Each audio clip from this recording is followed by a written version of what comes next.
Hey guys, Wednesday, August 28th, 2024. Let's see what the Black Widow did today. This is going to be three-part clip video here. This is going to be some of my Gann cycle work, and then we'll end it with the midpoint chart. Look at what price action happened today. So first off, let's move this over here.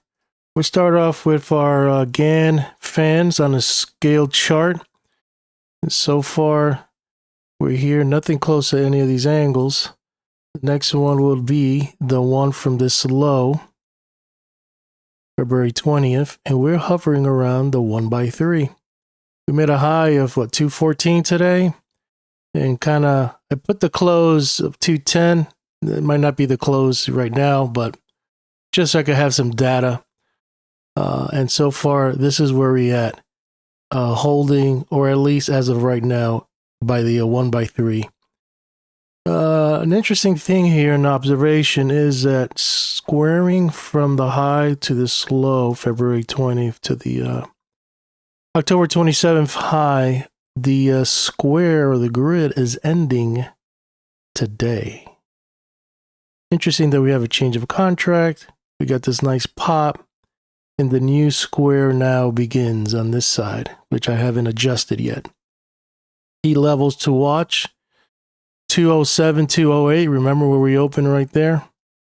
We had resistance here at 223, but really it was 230 because that's where the I have closes, so I know what the highs and the lows are, and I know what the closes are in this chart. So key level 223 and also 232. So pretty much very shy of the 230 high we did. That caused this sell-off. Andrew's pitchfork, nothing really there, kind of bounced off there. The ellipse, I worked on the ellipse. This is a date you want to keep an eye on. Put it on a sticky note, write it on a piece of paper. September 28th. Did we rally? And September 28th, we turn. Just something to be aware of. Trend line, we're on the weaker side. Interesting, when you measure this on a scale chart, you put a 45 angle from this angle right here. Look where we found support. Interesting, huh? Geometry, how things work. So I went ahead and took the February low high and put a angle from the 611 high. So this is going to be an interesting level if we continue to grind higher. I want to see what's going to happen when we get there.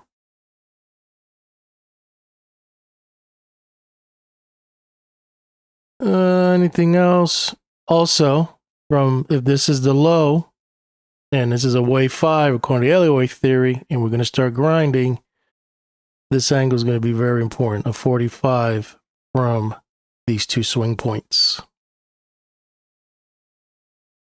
I got some advanced support resistance level, 212. We made a high at 214, 201, and then $1.79. But I want to see if we can at least take out 230. Somewhere around this high here. So these are key level. Getting very fractal. Just want to focus on what's going on right here.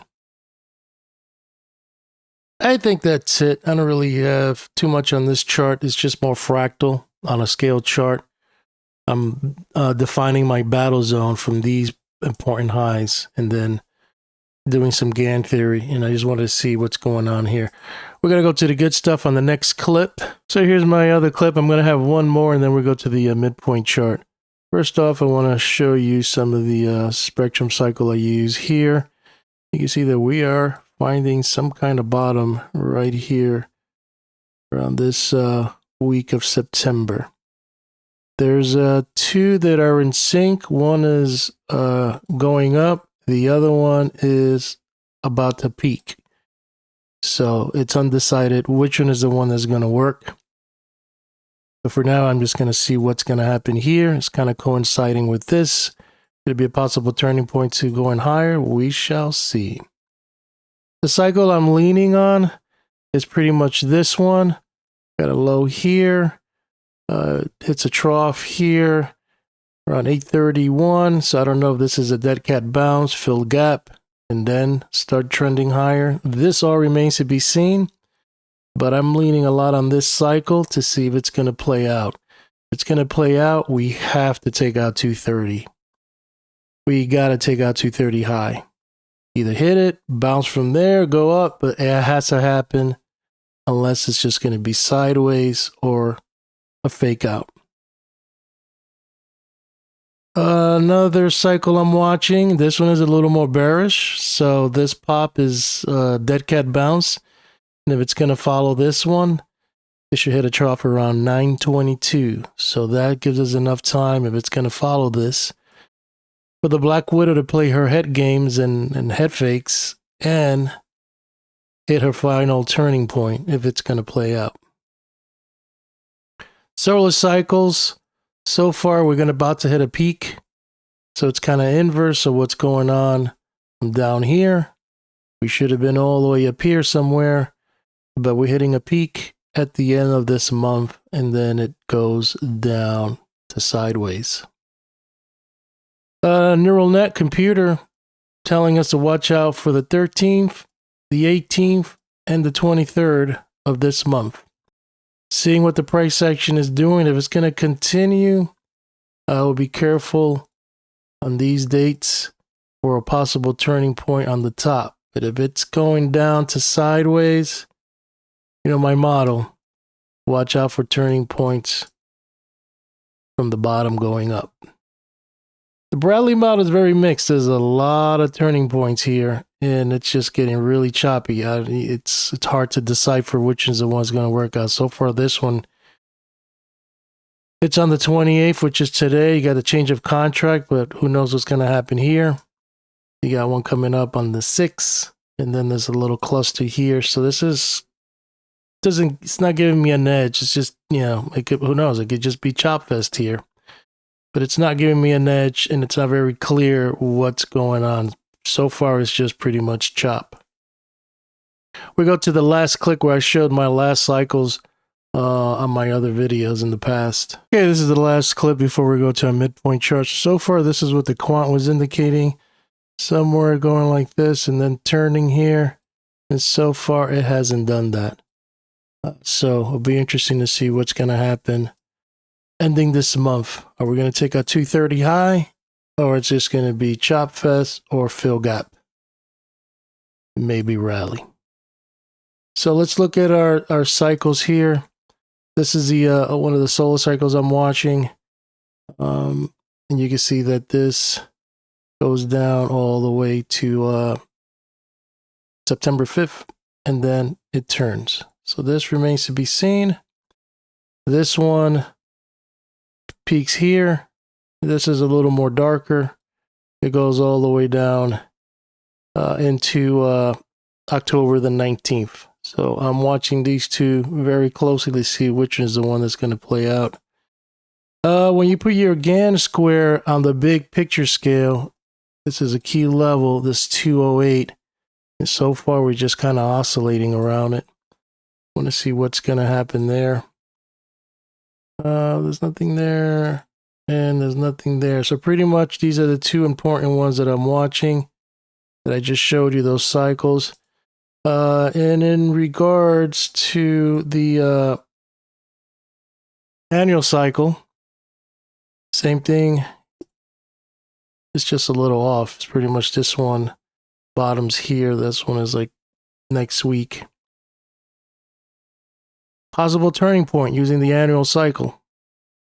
So this all remains to be seen. If this is what we're going to get for seasonality, then it looks promising. But if it's not going to happen, we won't take out 230 yet. Fast annual, it's a peak around here and kind of goes sideways pretty much at the end of the month. This is using three years worth of data.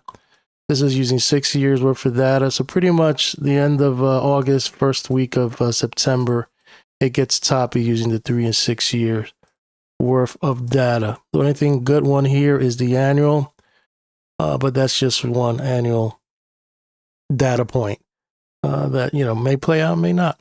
Using the annual and the decimal, it's kind of like we get a nice according to Gann theory, this is like where you want to get in.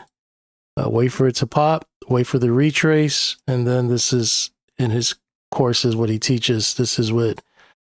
So we have to see if this is going to play out into October.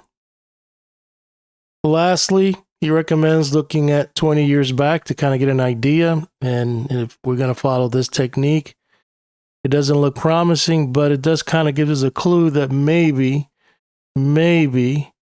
the Black Widow may fill all these gaps now that we got two, 184 and the one that it just created with the change of contract, which will lead us to pretty much the first week of September. So it's a lot cooking right here on the first week. This one is worse. This is October. But a lot cooking here in the first week of September. Now, if we just continue rallying, maybe it might ignore all this stuff. You know, it might continue, but we have to take out 230. If we don't take out 230, it's just going to be chop fest. So I'm just going to focus on the midpoint for today's price action. You can see that 214 was resistance. And this one kissed the mobile bands. The mobiles are kind of digging in. It's right at the zero line. Stokes are waking up, but that's all due to the change of contract. So none of this is important to me right now. None of it. I'm just looking at price action and level. This is what matters when it comes down to change of contract. Let's narrow in more. What happened? 214, your midpoint. You didn't know your midpoint for the week. You didn't know where to get out. And that's where it stalled. Change of contract. So this is what the Black Widow likes to do. She likes to be very quiet when it's change of contract. Kind of build liquidity up here. Pull in. Eventually reverse to get all the early bears that shorted. Squeeze them out. And push back. And now kind of is in between a range of 214 and the 25%, which is 20. You can say 207. 208 is where she opened. So if you're long, don't get too excited. It's a lot of liquidity right here. All of you bulls that got excited, she's going to come and get you. So this is the game that the market makers, the Black Widow, plays. Very quiet, stealthy, make it seem like she's going to go down to fill the gap. You guys all pile in. Then she reverses it in the US session, hits a target of 214 midpoint, and reverses. And now it's kind of leaving you in suspense. Oh, so look at that. So she has liquidity up here that she could go and get. Because now it's like, oh yeah, it's still at the midpoint. We should pile in and go short. Now there's a lot of liquidity up here. And it's just dealing with quadrants right here. So she could get these up here before she goes down to get all the guys that are long here. Before, if she decides to fill the gap. And then on top of all the stuff I told you of cycles that maybe she might rip. Maybe she could continue going down.